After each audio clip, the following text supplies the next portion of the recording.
Scott, this might, if you could maybe answer this. I know you're cut on time, but you went on Jocko Willnick's podcast. Yeah. Floored me, okay, because I'm like, I like Jocko, but we know what he is. And then you went on there and you did not pull punches, and I did not feel that at all he was holding back. What was that like? And what was the atmosphere kind of after the conversation? Was he receptive to your conversation? Yeah. Well, look, I mean, overall, I give it like an A-. We got along fine, and we got to talk about a bunch of stuff. On his side, the problem was, and I'll blame Daryl for this. Okay. We shouldn't have set the date until after the book was read. Oh, and gotcha. what happened was we ran out of time.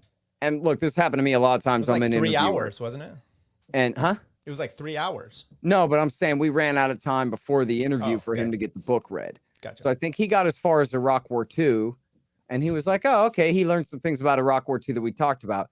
But you really got to get past Iraq War II to Libya and Syria and Iraq War III and Yemen, where now we're fighting on the side of Al-Qaeda against the Shiites because we're so mad that we put the Shiites in power in Iraq War II. So now we're trying to make up for that for backing Al-Qaeda suicide bombers all over the region and stuff. And so that's the part. He kind of got it intuitively, though. He kind of knew that already.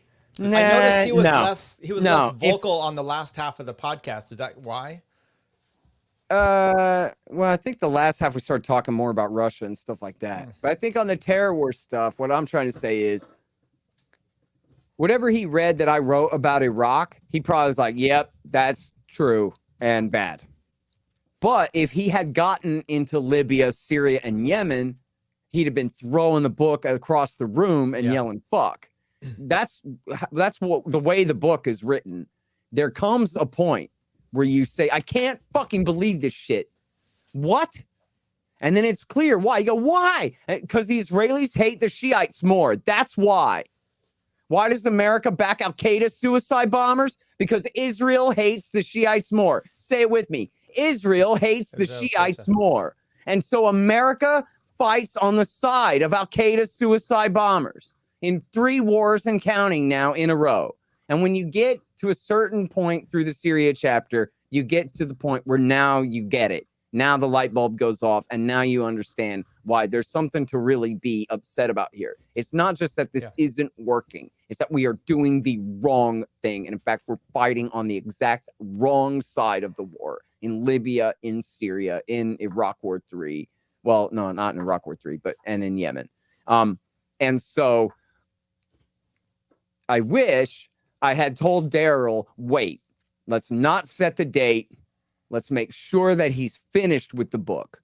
That way, when I get there, he'll either love me or he'll hate me, but he'll know exactly what he thinks. Yep. Yeah. Right? Either he's going to read it and be like, this kid doesn't know what the hell he's talking about, or he's going to read it and he's going to be like, fuck me running. Oh my God, I can't believe what's been going on here. Right? Those are your two choices. Right. And he would push back on something that you'd be able to he would push back then on things he would disagree. Sure. And that was what I was going for, was either he's going to be like, wow, I learned all this great shit in your book. Let's go over it. Is this really right? Is this really right? Or it's going to be like, wait a minute, you're making a lot of claims here, and I'm not sure this holds up to scrutiny. So let me push buttons and clarify and follow up. Right. That was what I was expecting, was like, either, let's go through this together, or bullshit, let's go through this together. Right. And that either way, it would be like a real productive kind of thing. Like, what are we really learning here that matters? Instead, what happened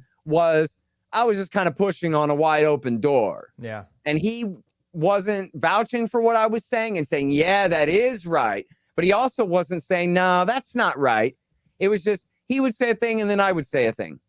And then he would say a thing, and then I would say a thing. But it wasn't really back and forth and really kind of chew over the stuff as much as I wanted. I wanted to leave there with him going, well, God damn, I guess me and everybody else are all a bunch of Ron Paul guys now, because what are you going to do? You know what I mean? I wanted it to be that productive, where it was like, I've really made a change here. We went through the story on the step by step, and I gotcha.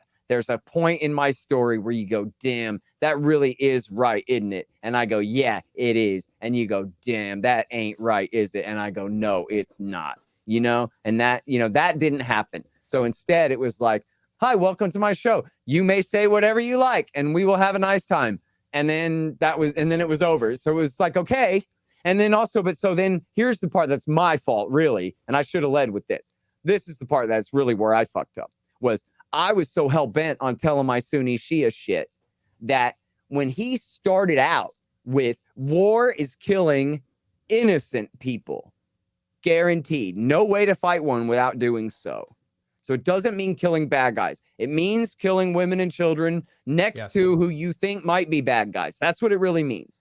And then he goes, and it's a government program, so it doesn't work. And the intel is bad, and the economic incentives are bad, and the whole... So here I'm director of the Libertarian Institute, and instead of saying, yeah, exactly, and just essentially saying, yeah, you took the words right out of my mouth, and elaborating on that, and talking about all the different economic reasons why war can't work, for the same reasons that Hayek explains that central planning can't work when it comes to economic matters at home, and all of these things. I didn't do that. Instead, I'm like, no, let's talk about the Sunnis and the Shiites. No, dude, he wants to talk about the economics of war.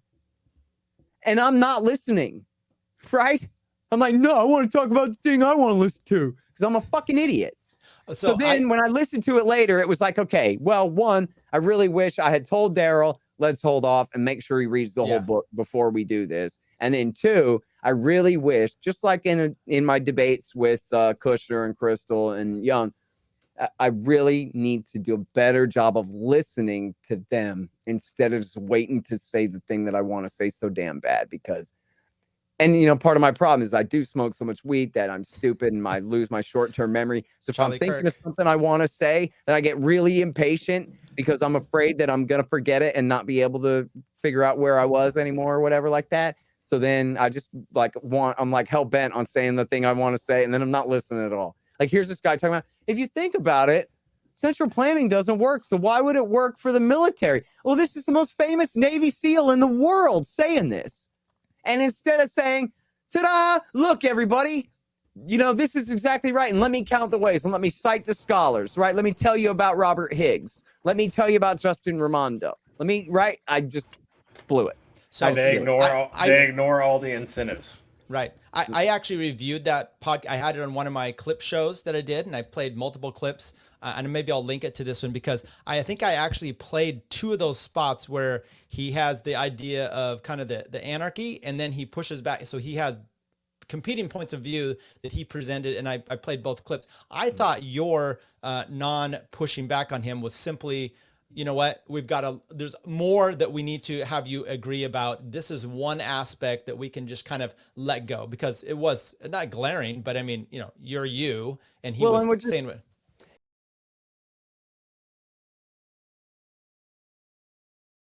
Okay, Scott Horton, he goes on Jocko Willink. I don't know if you know Jocko. He's this meathead military guy, but is he? And this is why I'm featuring this, because I've seen Jocko on a few things. What I used to think about him. My paralegal is a vet, a Marine, and he loves Jocko for like the motivation and all this pumping him up stuff.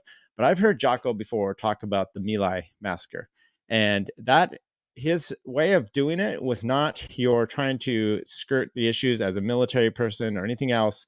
His thing then was really talking about leadership, and that whole fiasco and tragedy really went down simply because of leadership not being the right people in charge, and how important that is. And so anyway, I thought it was a fantastic segment that I've heard him do. I've heard him on other podcasts, and I think he's a good guy. So to me, I was like, hey, Scott Horton, the most, you know, prolific libertarian anti-war, I mean, he runs antiwar.com guy out there. This will be an interesting podcast, and it's 3 hours and 1 minute, 3 hours, you know, almost 3 hours, 2 minutes long. Jocko's Daryl, I think, is his co-host. He seems to be quite I think he's pretty libertarian. He knew about Dave Smith. He just was pulling these things out of his head. Jocko says some amazing things in here, and I think you need to give it a listen. I think Jocko maybe doesn't agree with everything. He just didn't give any pushback. He just talked and let Scott, and Scott just goes. And to some extent, I was hoping for a little bit more back and forth, honestly. But Scott lays it out there, and for Jocko's military background and his military viewers and listeners, this was phenomenal. I just think it was a chance that you don't get often. And of course, Scott is amazing and blows it just out of the park. So let's start in here. What I want to start, it's not on YouTube, so this is the way we're going to do it. And it's called The Unraveling with Jocko. And I thought we'd just play his intro here, kind of talking about some of the things, and then we will go. So his first bit, the intro. Let's go. Play it away. Jocko Willink. First interviews that I ever did, even before, it was actually before I did the Tim Ferriss interview. There was another interview that I did that was for a series about the war in Iraq. And I was asked in this interview, I was asked what it takes in war to win. And the answer, you can see this on the YouTube if you want to go watch it, I say that it takes will, two kinds of will. The first is the will to kill. And when I said that on the actual interview, what I actually said didn't get put in here. I said it takes the will to kill. And the series is a great series, and they did a great job with this, the way this particular show came out. It's an amazing job, but they edited something out that I said. Because I said you have to have the will to kill. And this is the part they edited out. I said not just the enemy. I said you have to be willing and you have to have the will to kill civilians. Because if you go to war, civilians are going to die. That's what's going to happen. And despite your fantasies about things being surgical or things being precise, it's not true. And so when you go to war, it's a bloody mess and civilians are going to die. Okay, so I'm going to pop over to where, because he talks about this for a little bit, and I'm just trying to get through some stuff here today with this.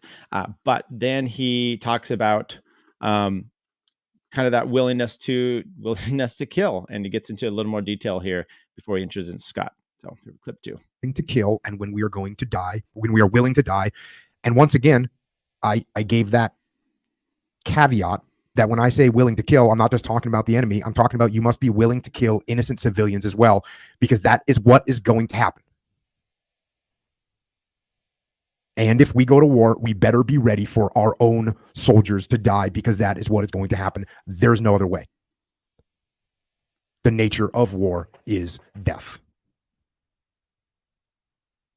And so wrapped around that question of when should we go to war, those standards, if you apply those standards, the willingness to kill, not just the enemy, but innocents as well, and the willingness to die, to sacrifice our nation's children in the meat grinder of modern war, you would think if you apply those standards, it seems like war would almost never be justified. And I can tell you that most people that have been to combat will agree with that statement. Okay, and there you go. So now this thing is so vast. They talk about everything. They talk about Scott's book enough already, and I'll come to the other one here. It's the one about Afghanistan, but it's fascinating. They go through that. They talk about Russia and all this stuff. But I just thought it was interesting also to give some understanding of Jocko. He's trying hard, and some setups that Scott Horton gives him. And the first one we're going to he talks about here is capitalism, and where he talks about and look, Scott did great because he talks to him when he has a chance to push him in that, because you're talking to him probably more from the right. So when you have a chance to do that, do it. And like this one, you're going to hear talking about some restrictions on capitalism, which I know Scott doesn't agree with. He just lets him go. But then he's able to come back to it later, because you hear Jocko, he's got diverging points of view on that. So let's take it away. 18 minutes in or so. I'm a Ron Paul guy. That's what I am. Yeah, I look at sort of like a free market scenario where, everything that you're talking about, like Daryl, you're right. Like these things, like we press out, but then the market corrects itself, and we say, you know what, we can't get away with that there. And I think that the world even this world, this complex world. You know, my dad is a conservative individual. I'd say he's probably even like a very conservative individual, but you know, he said to me many times that, hey, you know, the market does need controls. And when you look at the market, you're like, yeah, you know what? It kind of does need some controls. Otherwise it will be completely out of control. He's told me the same things about, you know, various aspects of the way things work socially. It's like, hey, if you just truly let the free market run in any of these a variety of situations, you'll end up with something that's not good. So that's kind of where I've ended up too, is, you know, even when you look at the way things are happening in the world, I look at, okay, well, you know, hey, we're never going to do anything again. I mean, I don't think any of us would say that that's a smart thing. I don't know. Maybe you would, Scott, but I'd be for keeping the Russians from dominating Canada. But I think Britain, France, and Germany can fight all of their own battles, and the Japanese do. Yeah, so I do think that. And there's certain times where, you know, you end up in a situation where you look at it and you go, you know, maybe we should do something there, but what do we? And that goes back to the original question I posed, which is, do you want to have innocent civilians killed, whatever you're talking about? Do those innocent civilians, do they think it's worth the risk? Whatever, you know, are they so oppressed that they would rather risk death than continue in the regime, under whatever regime that they're in? And that's not an exact answer either, because and we're not being asked that right now. I mean, well, they think they are, and they're saying the things like, I'm willing to pay more gas, and it's always the rich people that are, you know, willing to pay more gas. And the guy that's like, I have clients. I had a client, you know, we had a trial a few weeks ago, and this poor guy, you know, luckily is able to pay me, but he shows up to trial because it was in person with, you know, not took a cab there. And when trial was over, he's trying to make a phone call to, you know, get a ride home, and I took him home, and I felt bad, the whole situation for him. But that's just, you know, people are tough life going on. Okay, let's go to the next one here. This kind of Jocko becomes an ANCAP. Let's take it away. Iraq, what do they have for military? So you think, listen to this is easy. Different then you also ideas from overlay before. the fact that you did this first Gulf War, this first Iraq War, and you mopped things up. You took very small casualties, most of them were friendly fire. You annihilated the enemy, and you think to yourself, hey, I think we go minimum 7 countries in 5 years. You know, and you don't have anybody naysaying, and you get rid of people that might naysay or give you the opposite viewpoint, and that's when we run into a problem. And you know, this is, again, from my perspective, from like a free market scenario, this is now a monopoly. You know, you've got a monopoly here where people are just, hey, this is what we're going to do, and there's no counter to that on the free market saying, hey, that's not a great idea, but here's what we need to do. And then you even lose more of that free market because you've got the fervor of the American people and the voters that are saying, hey, you know, all I know is like 3 days ago, I was worried about my wife and kids, and I was working my job, and we just got attacked. And I don't know what the hell's going on, but we need to go kick somebody's ass. You guys just saw it. Jocko Willink becomes an anarcho-capitalist, right? All right, so you gotta love Scott pulling that out. Now, once again, you know, you talk about what the Jocko said before. I think it's you know, his dad's warning. Dad, that's a great conservative line. I've heard that much myself. Oh, you know, the unfettered capitalism, look what it did. It's you know, in the early 1900s. No. You look back, there's a lot of, try that without any government involvement and see if those, you know, you're gonna have some pendulum swinging, of course, but you're not having that hermetically sealed in a vacuum type of analysis, because the government is always weighing its pause in there. And you know, he at least points it out in the right point, right scenario there. Okay, is it too late to make a deal? Putin predictions. Jocko, take it away. Oh, we got to share this one screen here. So we have 2 more clips from this interview. And by the way, this clip is 2 minutes 45 in.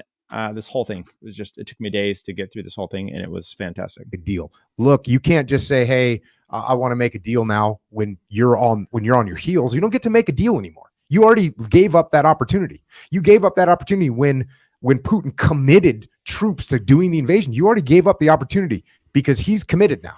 So you have to come back and say, all right, stop. We got you. I understand. I respect what you're trying to do. Let's stop. Get back over here. And I think there's deals you could work out. I mean, I think that the Donbass, who is mostly Russian people who voted to be a part of Russia, cool. Let's figure that out. Let's figure out Crimea. Let's figure out the rest of the deal, and let's make a deal. But we're too arrogant to get into that mode. And we think that people aren't going to do things. I mean, look, if we didn't predict, a bunch of people didn't think that Putin would actually do this. And now the same people are like, well, he wouldn't ever use nukes. How do you know that? You don't know that. Yeah. Especially considering, like, you know, you got to imagine, like there's two options, right? And one of them we're hearing in the news. The other one's the true one, most likely, is that, like, Putin knew when he did this, all the Russian leadership knew their hell was going to come down on Russia economically and everything else. Like, costs were going to be astronomical. And so either he's lost his mind, like we're seeing on the news right now, or they felt so back into a corner that they were like, what else are we supposed to do? It's clearly the latter. It's absolutely the latter. And Okay. We are not going to go anymore. That one, I think that we have just one more clip here. And this is just the final closing. And, I was always interested in to see how Jocko might actually take this from the close to see, what he's going to say about Scott. And he's like, we may not agree, but it was very, very good what he said there. So once again, right in the last 2 minutes here of the podcast itself, this is Jocko just talking about kind of where he at politically. Well, I'm sure we could go on like this for a very long time. let's talk about North Korea. No, that's not. Maybe we'll do that one next time. Good place to wrap up. Scott, thanks for joining us. I know if people want to follow you, you're on Twitter at Scott Horton Show. You have a YouTube channel. That's right, Scott Horton Show. That's Scott Horton Show. You're the director at the libertarianinstitute.org. That's right. You're the director at antiwar.com. That's right. Your books, Enough Already, and Fool's Errand. And you also have one called The Great Ron Paul. That's and you've right. got a website, scotthorton.org. So thanks for making the trip out here to discuss this stuff. Clearly, I like to hear a bunch of different perspectives on everything. I try and keep an open mind. Like when I'm sitting here talking about, you got to question your decisions and you got to question the way you think. I literally try and do that all the time. And so I appreciate you coming out here and sharing your perspective. Did I succeed in turning you into Ron Paul? Well, I've always been a Ron Paul fan. So you All right. that didn't That's take much pretty effort. good. That didn't take much effort. All right, I'll settle. Now that is cool to hear, right? I mean, tearing up. No, I mean, what a great job. First of all, going into there, I was just so interested in to see how this, this podcast went. But once again, Jocko says at the end, I want to hear, differing points of view. And it was evident he let him have the floor, did not, it was fantastic. Like I said, I would like to see if Jocko does disbelieve, doesn't believe everything there, that there would be a little bit more back and forth.